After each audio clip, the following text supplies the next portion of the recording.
요거를 만들어 놓으면은 이후에 학교 생활도 굉장히 잘할 수 있고 무엇을 배우든 잘 배울 수 있고 어린이집이냐 유치원이냐 이 고민 하시는 분들 많잖아요. 작은 기관, 작은 규모의 반 괜찮냐? 통합반이 괜찮을까? 내 아이가 치이지 않을까? 습유치원에 맞는 아이가 따로 있을까? 어린이집이나 유치원에 설명회나 면담을 가시면은 저는 이런 거를 살펴봐요. 진짜 제가 만약에 아이가 유치원 시절 혹은 어린이집 시절로 돌아간다 라고 생각했을 때 가장 최우선적으로 저는 을 키워주는 것에 집중할 것 같아요. 아이의 그 다음 진로를 고민하는 이 시기에 가장 중요한 거 그거는 안녕하세요 여러분. 네, 제가 오랜만에 영상을 찍습니다. 한동안 쉬던 저를 카메라 앞으로 끌고 온 이슈 무엇이냐면 내년에 이제 여러분 어떤 어린이집 유치원, 학교 보낼지 지금 고민 중이신 분들이 되게 많을 것 같아요. 그래서 제가 인스타 라이브로 여러 가지 고민을 들어보고 그거에 대한 저의 생각 그리고 다른 분들의 의견도 이렇게 같이 나눠보는 시간을 가졌어요. 근데 조금 더 세부 주제별로 이렇게 저의 생각을 한번 모아놓으면 도움이 되지 않을까 싶어서 오늘 이렇게 카메라 앞에 앉아 있습니다. 일단 이 얘기부터 먼저 드리고 싶어요. 지금 이제 여러분이 우리 애가 어디에 들어가야 좋을까, 어느 기관이 우리 아이한테 가장 맞을까 이런 고민을 하시잖아요. 근데 그거는 사실은 보내기 전엔 알 수가 없어요. 그거에 대한 답을 지금 찾을 수는 없다는 거예요. 평판이 좋고 내 마음에 들고 그래도 뭔가 가서 문제가 생길 수도 있는 거고 생각보다 내가 기대한 것보다 좀 다르다 하는 상황도 얼마든지 발생할 수 있기 때문에 뭔가 지금 내리는 결정이 결코 바꾸지 못하는 절대적인 결정이라고 생각하는 것부터 조금 내려놓으시는 게 좋을 것 같아요. 지금 아이의 기관을 결정하는 것이 두 번 다시 바꾸지 못하는 그 정도로 중대한 결정은 아니에요. 사람이 살면서 온갖 예기치 못한 일을 겪게 되잖아요. 문제가 발생하면 그거에 대처하고 또 방향을 수정하면 되는 거고 그렇기 때문에 이 아이의 그 진로 문제에 있어서도 부모님이 조금 느슨하게 생각하실 필요가 있을 것 같아요. 이 고민의 무게감을 조금 내려놓으시는 것도 좋을 것 같아요. 일단 그 다음에 제가 이슈들로 넘어가기 전에 꼭 말씀드리고 싶은 게 제가 겪어보니 학교 가기 전까지는 진짜 다른 거 다 제쳐두고 그 사회성 키우는 거, 그 다음에 생활습관 자리 잡게 하는 거 요거만 몰빵해도 충분하더라고요. 이게 절대 과장이 아니고요. 진짜 이 두 가지가 너무나 중요하고 이 두 가지를 가장 수월하게 만들 수 있는 게 유학이에요. 학교 가기 전 시기예요. 요거를 만들어 놓으면은 이후에 학교 생활도 굉장히 잘할 수 있고 무엇을 배우든 잘 배울 수 있는 그 토대가 아이한테 만들어져요. 그래서 아이한테 이것도 넣어주고 저것도 넣어주고 막 이것저것 다 경험하게 해주고 싶고 이런 욕심이 되게 많으시고 그런 꿈에 굉장히 부풀어 계시겠지만 조금 약간 차갑게 생각을 해보실 필요가 있어요. 다른 거를 다 넣어주느라고 사회성과 생활습관 이 두 가지를 놓치면 학교 생활은 물론이고 그 아이의 성장 과정 내내 힘들 수가 있어요. 아이 본인도 그렇고 부모님도 그렇고. 그리고 이 힘듦은 사회에 나가서도 계속될 수 있고 진짜 제가 만약에 아이가 유치원 시절 혹은 어린이집 시절로 돌아간다 라고 생각했을 때 가장 최우선적으로 저는 사회성을 키워주는 것에 집중할 것 같아요. 생활습관은 어느 정도는 잡혀 있다고 생각을 해서 제가 워낙 그쪽 부분에서 타협이 없었기 때문에 요거에 대해서는 이따가 조금 더 이야기를 나누게 될 것 같고요. 그래서 요 이야기를 제가 전제로 깔고 지금부터 이야기를 해볼게요.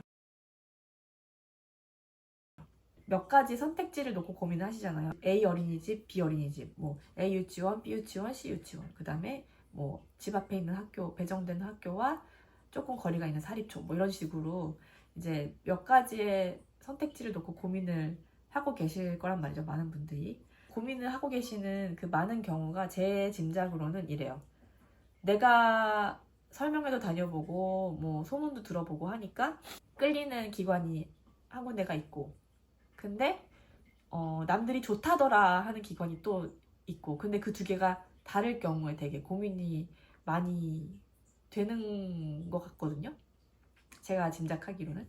그러니까 그런 경우가 좀 쉽진 않죠. 왜냐면은 내가 왠지 이 A 기관에 되게 끌리는데 남들이 B가 좋다고 워낙 많이들 그러니까 B도 왠지 선택지에 넣어야 될 것 같다는 생각이 드는 거죠.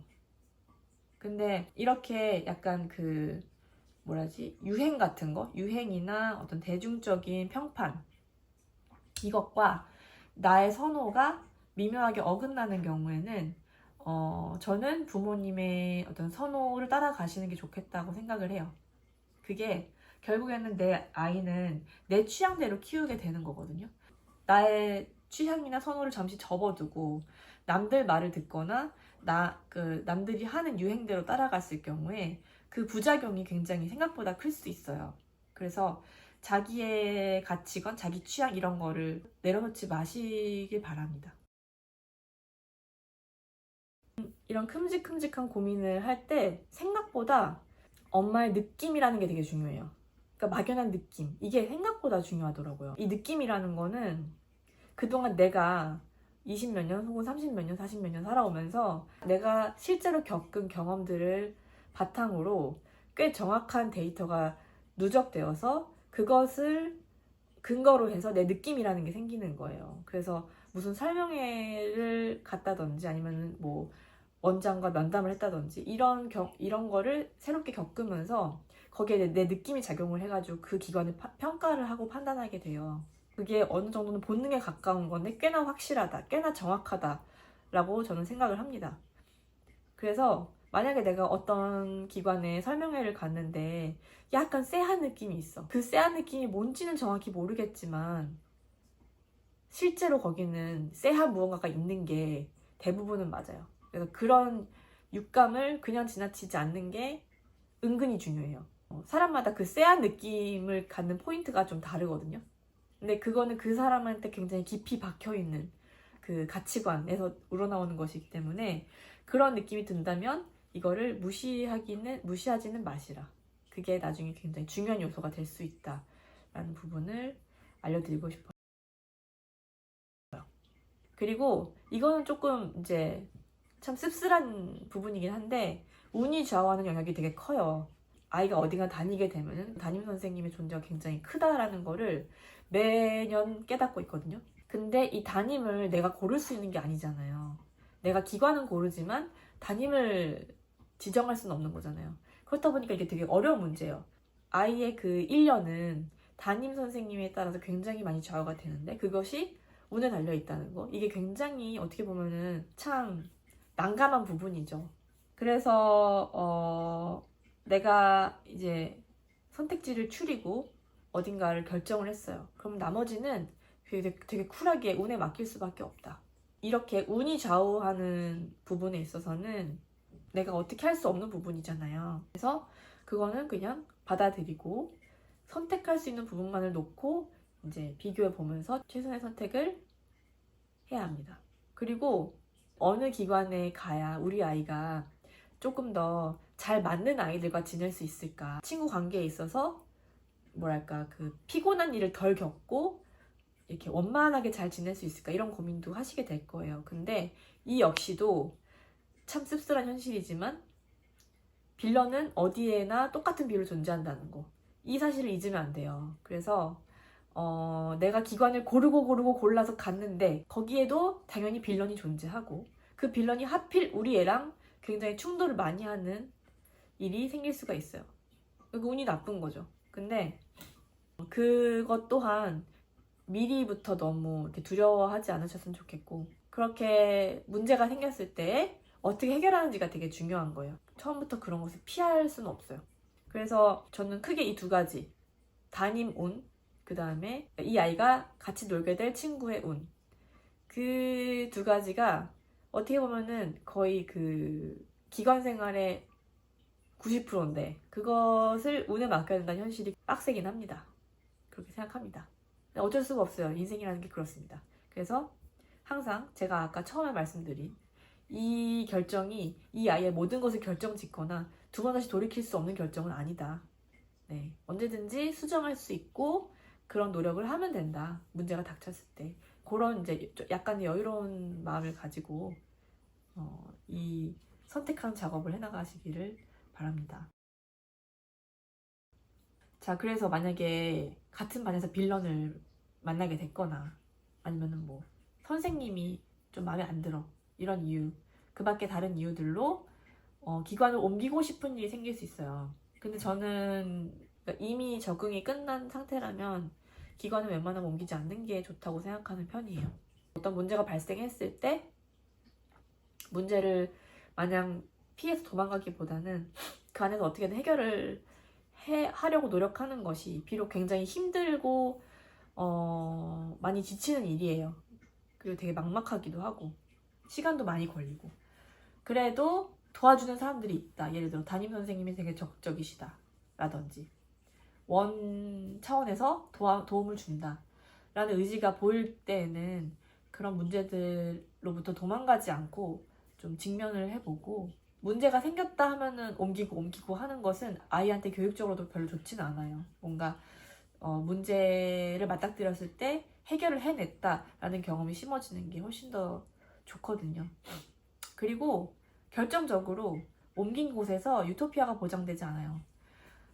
오히려 그 기관에 대해서 모르는 게 많기 때문에 리스크로 가득하단 말이죠. 그래서 저는 그것보다는 그냥 있는 곳에서 최대한 해결을 하는 것이 좋겠다라고 생각을 합니다. 근데 예를 들어 뭐 문제 해결에 대한 의지라든지 이런 게 아무것도 없어. 그 누구의 도움도 없어. 그러면은 이제 내가 나와야겠죠. 그런 슬픈 일이 생기지는 않기를 바래요. 많이들 하시게 되는 질문이 작은 기관 혹은 굉장히 작은 규모의 반 괜찮냐 하는 거거든요. 작은 반, 작은 원, 그리고 인원이 많은 반, 그리고 원 자체가 큰 원, 이런 기관, 두 개의 기관을 놓고서는 고민을 하시는 경우도 굉장히 많이 봤어요. 아까 말씀드렸듯이 부모의 기호의 문제예요. 사실은 아이들은 어디에 가도 크게 차이는 나지 않아요. 아이한테는 그게 막상 가면은 되게 큰 문제가 되는 경우는 별로 없거든요. 다만 이제 지나치게 공간이 좁을 경우에는 문제가 될 수는 있겠죠. 근데 정말 그렇게 아이들이 지내기 힘들 정도로 공간이 좁은 곳은 일단 유치원이나 어린이집에서는 별로 없는 것 같아요. 학원이야 그럴 수 있겠지만, 저도 아이의 학교를 고를 때 걸리는 문제가 이거였거든요. 그 한 반이 너무 작고 많아봤자 10명? 근데 그때 당시에 입학할 때 6명 입학한다 그랬으니까 그 반 규모가 너무 작고, 그 다음에 학교 자체도 너무 규모가 작아서 이게 아이한테 괜찮을까? 되게 많은 사람들을 만나봐야 되는 거 아닌가? 너무 얘가 교류하는 사람이 적은 거 아닌가? 이런 걱정이 있었거든요. 근데 그래서 그때 전문가 조언을 많이 구하러 다녔어요. 근데 그 선생님들이 하는 말이 작은 집단을 찾아가는 것이 오히려 이 아이의 사회성을 빨리 끌어올리는 데 도움이 된다라고 하시더라고요. 근데 진짜로 그랬어요. 이제 어떤 애랑 트러블이 있어. 근데 한 반이 20명이잖아요. 그러면은 그 애만 적당히 피해가는 게 가능해요. 그래서 걔를 피하면서 그냥 꾸역꾸역 1년을 살아나가는데 별로 문제가 없죠. 그 다음에 내년에 또 반이 바뀌니까 거기서도 20명 안에서 얼추 자기한테 맞는 친구 찾아가고 좀 안 맞는 애들은 그냥 피하고 이렇게 하면 돼요. 근데 그렇게 하면은 편할 수는 있겠지만 이 아이가 사회성이라는 것을 확실하게 효율적으로 올리지는 못하거든요. 작은 반이 좋은 이유는 겨우 몇 명의 아이들과 그 말 그대로 지지고 볶아야 돼요. 얘가 한 반이 6명인데 어떤 애가 되게 싫어. 근데 그 아이의 존재가 엄청 크잖아요. 왜냐면 6분의 1이니까 그 존재감이.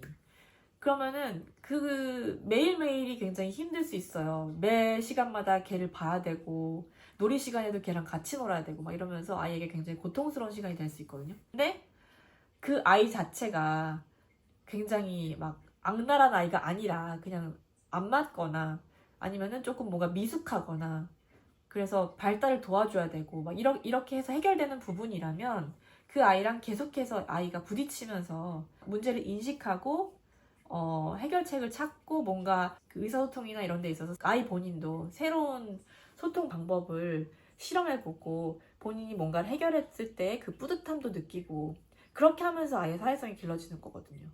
그래서 그렇게 막 그 반 사람들이 전부 다 스트레스를 같이 받으면서 이렇게 지지고 볶았더니 결국에는 문제가 자연스럽게 해결이 되는 부분들이 생겨나고, 그래서 학교 다니기가 한결 수월해지고 이 아이도 약간 단단해졌어요. 그런 맷집이 생겼어요. 내가 인간관계에 있어서 뭔가 힘든 거를 겪을 때 어떻게 해야 되는지에 대한 약간의 그 내공이 쌓였다고 해야 되나? 그런 경험치를 획득한 거죠, 얘가. 그래서 그런 것이 사회성이란 것과 직결되어 있기 때문에 그런 문제를 해결해보는 경험 이런 거를 하기에는 오히려 작은 학급이 좋을 수 있다라는 거는 많은 전문가들이 얘기를 하세요. 그래서 작다고 무조건 안 좋은 건 아니다라는 거. 그래서 만약에 아이가 많은 사람과 접해야지만 사회성이 길러지는 거 아닐까라고 생각하시는 분들은 약간 생각을 좀 전환해 보실 필요가 있다라는 것을 알려드리고 싶었고요. 그 다음에 어린이집이냐 유치원이냐 이 고민하시는 분들 많잖아요. 아이가 이제 만 3세가 돼서 유치원에 갈 나이가 됐어요. 근데 왠지 계속해서 어린이집에 다니면은 뭔가 이 아이가 그 다음 단계로 나아가지 않고 머물러 있는 것 같다는 그런 느낌을 가지시는 것 같아요. 그래서 어린이집에 다니던 아이도 그 다음에 유치원을 가는 경우가 되게 많은데 사실 제가 나중에 보니까 큰 차이가 없는 것 같아요. 어린이집을 졸업한 아이와 유치원을 졸업한 아이 사이에 그다지 큰 차이는 없다. 학교 들어가서 보면 다 비슷비슷해요. 결국에는 그 기관의 교육 방식, 그게 어린이집이든 유치원이든 그 타이틀이 문제가 되는 게 아니라 그 기관의 교육 방식이 어떤지, 그 다음에 담임의 역량이 얼만큼인지 이런 거에 좌우가 많이 되는 거지 기관의 형태 자체가 이 아이의 어떤 발달 수준이나 이런 것을 결정하진 않아요. 학교 들어가서 누가 적응을 더 잘하냐 못하냐 이런 것도 어린이집과 유치원이 그렇게 크게 차이가 안 난다는 것을 느낄 수 있었고 결국엔 이것도 사회성 문제예요. 그러니까 사회성을 얼마나 기르고 들어왔냐 학교에.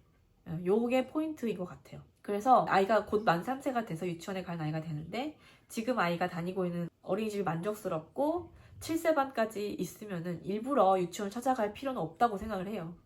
근데 만약에 지금 보내고 있는 어린이집이 딱히 그렇게 만족스럽진 않고 뭔가 조금 더 좋은 곳이 있을 것 같아 라는 기대감이 있어. 그러면은 선택지를 좀 많이 열어놓고 그 다음 기관을 유치원으로 가정하고 알아보시는 것도 좋을 것 같아요. 어쨌든 유치원에 보내야만 하기 때문에 유치원에 보낸다? 라는 거는 굳이 필요 없는 생각인 것 같아요. 그 다음에 통합반에 대한 질문도 많았거든요. 통합반이 괜찮을까? 통합반이라는 건 여러 연령의 아이가 섞여서 있는 반을 말해요. 우리나라 엄마들이 통합반을 되게 안 좋아해요. 이게 왜 안 좋아하냐면은 그 반에서 어린애들은 큰 형님들한테 치일 거라고 생각해요. 그리고 큰 형님들한테는 발달에 도움이 안 될 거라고 생각해요. 어린애들하고 놀다 보면은 발달이 덜 될 거라고 생각해요. 이런 인식이 좀 있어요. 그래서 통합반을 있던 곳도 없애는 추세이기도 하고 그런데 저도 그런 생각을 조금은 가지고 있었거든요. 아이를 유치원에 보내기 전까지는. 근데 실제로 아이가 유치원에 통합반을 경험을 했고요. 그리고 지금 둘째가 나이 구분을 크게 두지 않는 섞여서 노는 어린이집에 다니고 있고 그 다음에 첫째 학교가 또 학년이 섞여서 다양한 활동을 하는 것들이 이제 활성화되어 있는 학교에 첫째가 다니고 있는데 그런 것을 관찰해 보니 통합반의 장점이 굉장히 많아요. 일단은 이게 큰 아이들한테 손해가 절대 아니고요. 오히려 좋아요. 큰 애들이 굉장히 책임감이 있는 그런 마인드로 바뀌고요. 그래서 동생들을 책임감을 가지고 형님으로서의 어떤 때로는 어려운 것을 도와주기도 하고 그다음에 규칙을 가르쳐주기도 하고 너그럽고 의젓하게 이렇게 같이 놀기도 하고 이런 이제 역할을 수행하면서 이 큰 애들이 더 커요. 큰 애들이 더 성장할 수 있는 그런 환경이 자연스럽게 조성이 돼요. 그러니까 큰 애들이 어른들이 시키지 않아도 알아서 자기들이 잘하려고 노력을 한다는 얘기예요. 근데 이게 동생들이 있기에 가능한 거거든요. 그런 마인드가. 큰 애들이 그래서 친절하고 솔선수범하고 선생님 말씀 잘 듣고 다른 아이들을 도와주고 이런 자세를 가지고 있다 보니까 이거를 보고 또 동생들이 배우는 거예요. 그래서 나도 저 형님처럼 되어야지 해가지고 선순환이 잘 일어나요. 그래서 아이들이 통합반에서 온 아이들은 오히려 조금 더 성숙하다 혹은 조금 더 잘 발달해 있다 이런 인상을 받을 수도 있거든요. 모두가 그렇다는 건 아니지만 우리가 생각하는 것보다 통합반에서는 많은 어떤 발달이 이루어지고 있다 하는 거를 이제 부모님들이 꼭 아셨으면 좋겠어요. 그래서 이 원은 통합반이니까 일단 제껴야지 이렇게 하기에는 아까울 수 있다라는 거예요. 그리고 이제 흔히 흔히 하시는 고민, 내 아이가 치이지 않을까? 뭐 송합반에 보낼 분들의 고민일 수도 있고, 혹은 연말에 태어난 아이들은 아무래도 이제 발달 단계에서 조금 뒤에 따라가고 있다 보니까 내 아이가 치이지 않을까 하는 걱정을 하실 수 있어요. 제가 이제 여러 기관을 보내면서 관찰을 해보니까 나이가 많은 애들이 자기보다 어린 애들을 괴롭히는 게 아니에요. 그냥 그런 성향을 가진 아이들은 누구한테나 그래요. 또래한테도 그러고 동생들한테도 그러고 어른한테도 그래요. 그러니까는 내 아이가 어리다고 마냥 치이는 건 아니라는 거죠. 그런 아이가 있냐 없냐의 문제라는 거죠. 그 다음에 악인 캐릭터의 아이가 없는데도 내 아이가 치이는 것 같아. 혹시 내 아이가 좀 너무 작아서인가? 그게 생각보다 그 내 아이가 좀 작거나 어려서인 경우는 드문 것 같아요. 대부분은 이 아이의 기질로 인한 경우가 많거든요. 그 기질이 나쁘다는 건 아닙니다. 그냥 이 아이가 자기한테 좀 나쁘게 구는 사람한테 뭐라고 하지 못하고 이 문제를 잘 다뤄내지 못하는 기질일 경우가 있거든요. 그런 아이들은 이제 사회적 민감성이 높은 아이들이에요. 그러니까 남과의 어떤 다툼을 싫어해서 내가 조금 피해를 보더라도 내가 참자 하는 스타일인 거예요. 그러다 보면은 내 아이가 치인다라는 인상을 받을 수가 있죠. 만약에 그게 어떤 아이가 내 아이한테 지속적으로 피해를 준다. 계속해서 그게 문제가 된다. 그러면은 이제 담임과 협력해서 문제를 해결해야 돼요. 그 상대방 부모님까지 이렇게 관여를 하면서 확실하게 문제를 해결해야 되는 거고요. 단순히 아이가 어리고 작아서 기관 생활이 힘들다라고는 보기 어려운 것 같아요. 항상 이런 문제에 있어서도 담임의 역량이 되게 중요해요. 센스가 얼마나 있고 또 문제 같은 걸 해결할 에너지가 얼마나 있느냐 이런 게 굉장히 중요한 것 같습니다. 어린이집이나 유치원에 설명회나 면담을 가시면은 저는 이런 거를 살펴봐요. 설명회를 보통 원장이 진행하잖아요. 근데 원장이 지나치게 야심차 보이고 막 원 자랑을 너무 이렇게 쩌렁쩌렁하게 하셔. 그런 경우 저는 조금 쎄한 느낌이 많이 들었어요. 요즘에는 부모님들이 뭔가 눈으로 확인하는 걸 되게 중요시해요. 그래서 키즈노트도 선생님들이 열심히 써야 되고 그 다음에 원 행사 같은 것도 되게 삐까뻔쩍하게 해야 되는 거고 막 무슨 중요한 기념일 같은 때는 부모님들한테 선물도 엄청 보내주고 막 그래요. 근데 그런 모든 것들이 다 교사의 업무잖아요.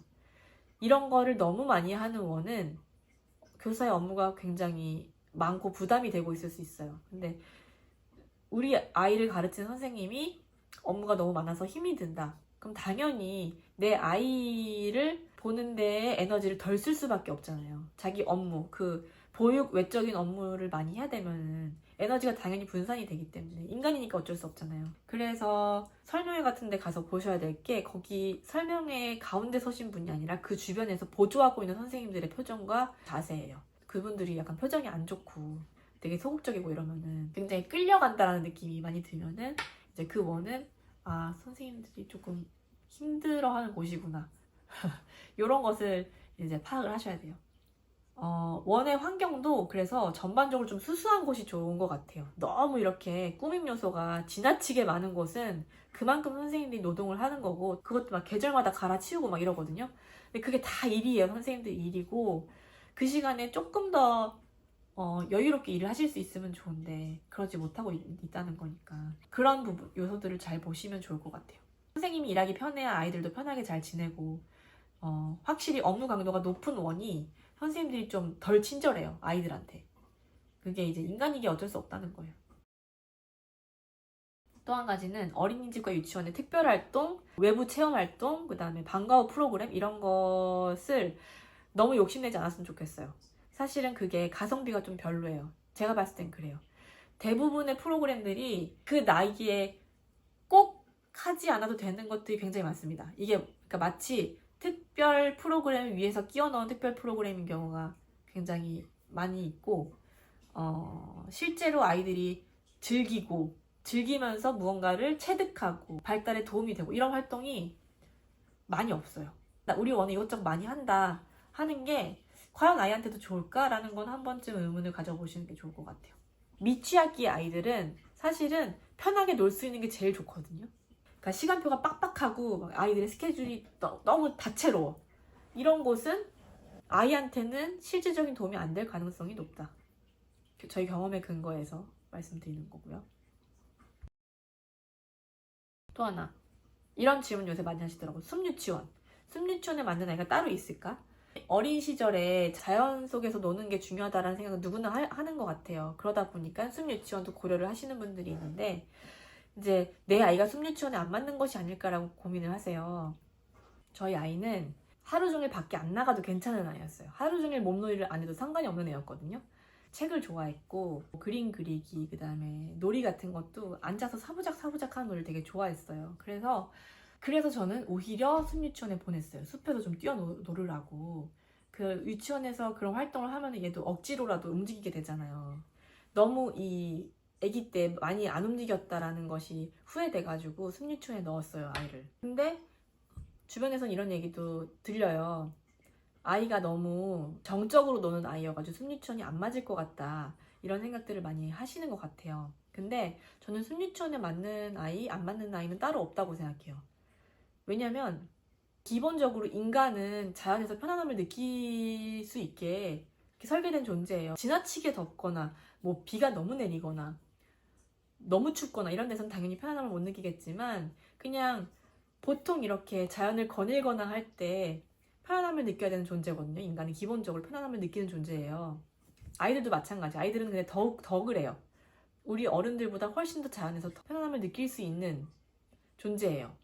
근데 뭐 이런 얘기를 하시죠. 우리 아이가 감각이 되게 예민해가지고 자연에서 노는 거를 힘들어한다, 이렇게 얘기도 하세요. 그런 사례가 결코 없다고는 저는 못할 것 같은데, 그래서 물론 지나치게 감각이 예민하고 막 자연이라는 공간을 몸소리치게 싫어하는 아이라면은 뭐 안 맞겠지만, 그 정도로 자연에서 노는 걸 힘들어하는 아이는 거의 없어요.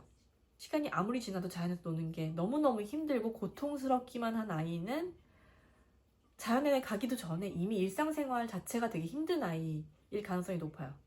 도시의 생활 자체도 감각이 예민한 문제로 힘든 아이일 거예요. 근데 사실은 저는 제 생각에는 이런 아이들일수록 자꾸 자연 속으로 가야 된다고 생각하거든요. 왜냐면 자연에서 뛰놀면서 그게 가장 빨리 해결이 될 수가 있어요. 제 개인적인 생각이에요. 우리 아이는 숲유치원이 안 맞았어요 하는 경우는 아이가 자연에서 노는 걸 익숙하게 느끼지 않아서 불편해하는 그런 경험들을 부모님이 듣고 그 힘든 것들을 느끼면서 견뎌내지 못한 경우가 많다고 생각해요. 뭔가 한 시기를 견뎌내면은 많은 것들이 자연스럽게 이렇게 흘러가게 되는데, 아이가 몇 가지 어려움들이 있어서 그 생각보다 빨리 포기해버리는 경우들이 있지 않나. 뭐 이거를 함부로 말하면 안 되겠지만 그런 경우들을 저는 봐왔기에 말씀을 드려요. 자연에 아이들을 풀어놓으면 애들은 그냥 되게 편하게 놀아요. 자기 스타일대로 놀아요. 그러니까 정적인 아이들은 정적으로 놀고요. 활발한 아이들은 활발하게 놀아요. 그러니까 그냥 자기 스타일대로 노는 거고, 그게 아이들의 그 주도적인 놀이가 되는 거예요.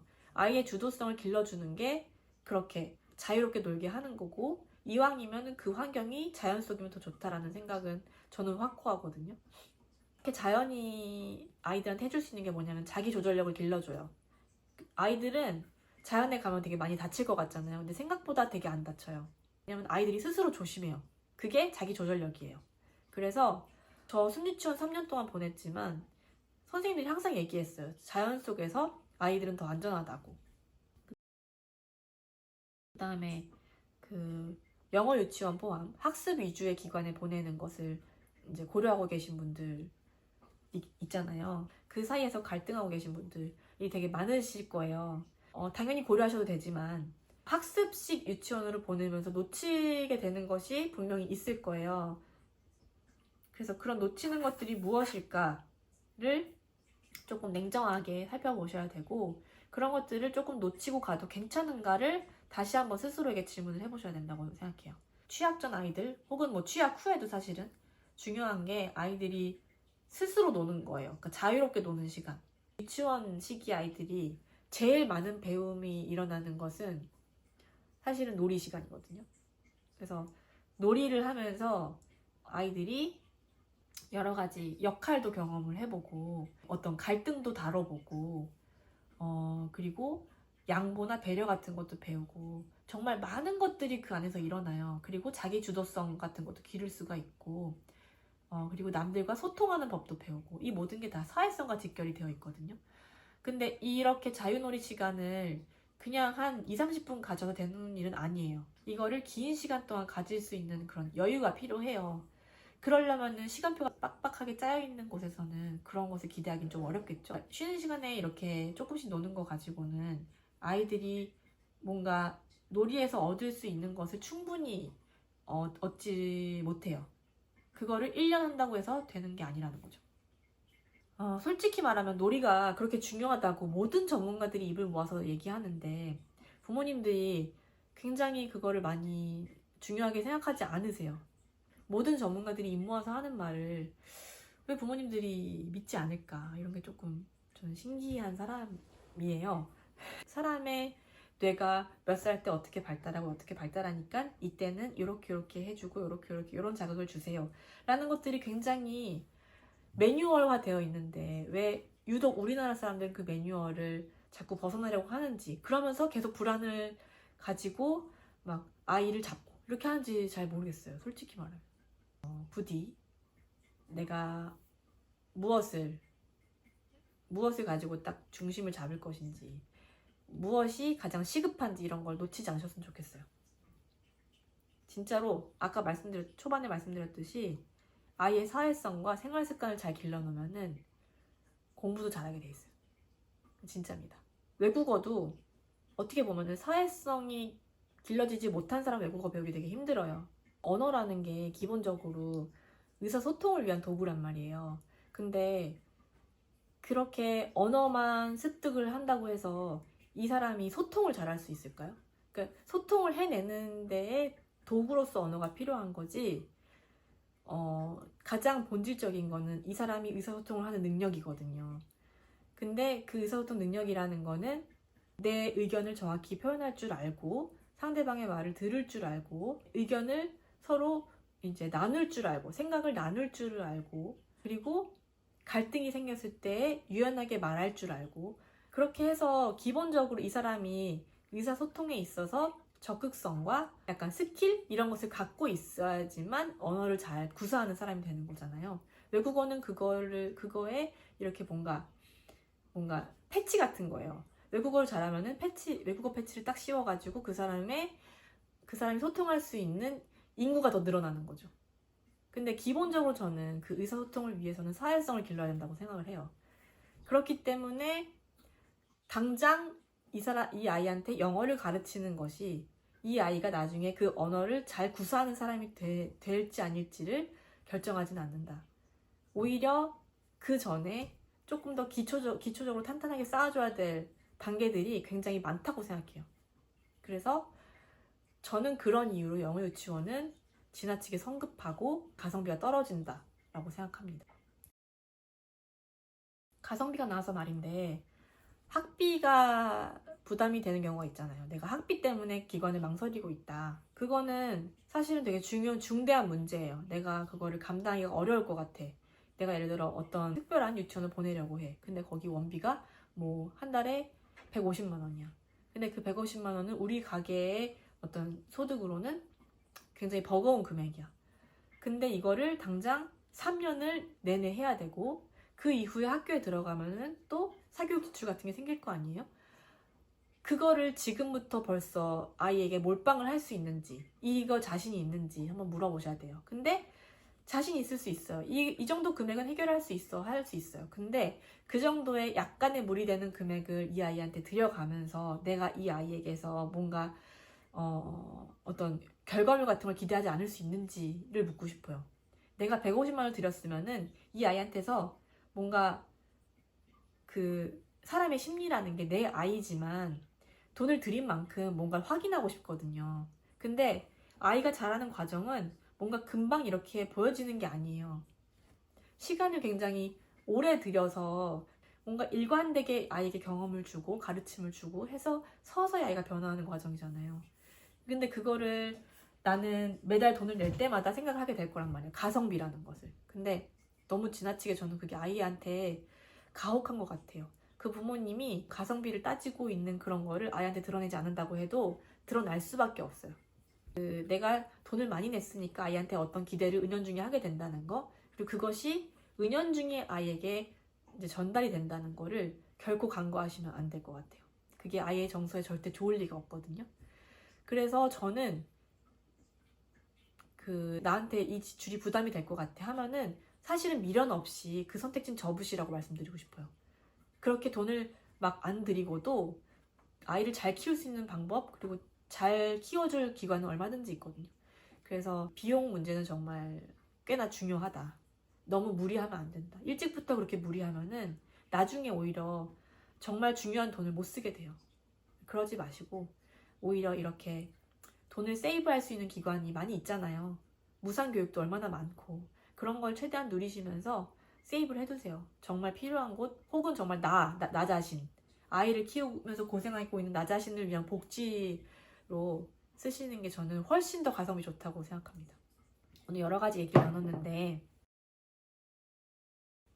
어쨌든 지금 이렇게 아이의 그 다음 진로를 고민하는 이 시기에 가장 중요한 거 그거는 미리 지레짐작으로 뭔가 이것저것 예측하면서 불안해하지 않았으면 좋겠어요. 여기에 가면 어떻겠지? 저기에 가면 어떻겠지?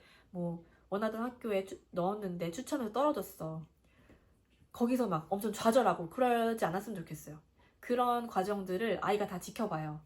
근데 막 그런 기관 선택에 있어서 엄청 부모가 동요하면 아이들은 더 크게 동요하고 당연히 그 기관에 가는 거를 싫어할 수밖에 없어요. 거기에 들어가기도 전에 거부감이 생길 수밖에 없는 거고.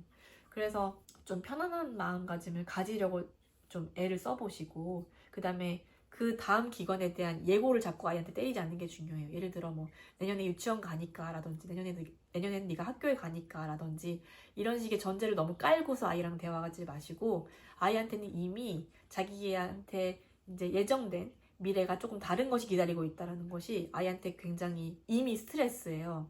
그러니까 그거를 부모까지 자극할 필요가 없다.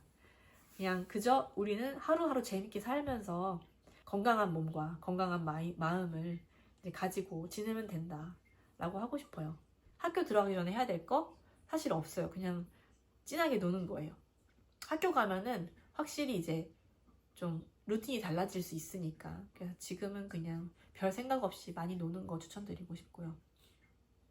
아이가 혹시라도 뭐 학교 가는 것을 불안해해. 막연한 불안함이 있어. 막 부모가 아무 얘기 안 했는데 지가 지레짐작으로 막 불안해해. 그러면은 아직 많이 남았으니까 그 전에 우리 이것도 하고 저것도 하자 하면서 가까운 시간 안에 좋은 일들을 많이 만드세요. 뭐 짧게 여행을 간다든지 부모님과 할 수 있는 다양한 재밌는 이벤트를 촘촘히 만들어서 조금 더 먼 미래를 생각할 틈이 없게끔 해주시는 게 좋을 것 같아요. 네. 오늘 그래서 제가 많이 접하게 되는 이 시기에 부모님들이 많이 가지는 고민들을 한번 제 생각을 덧붙여서 나눠보았습니다. 다음에 또 뭔가 중대 이슈가 생기면 다시 오겠습니다. 안녕.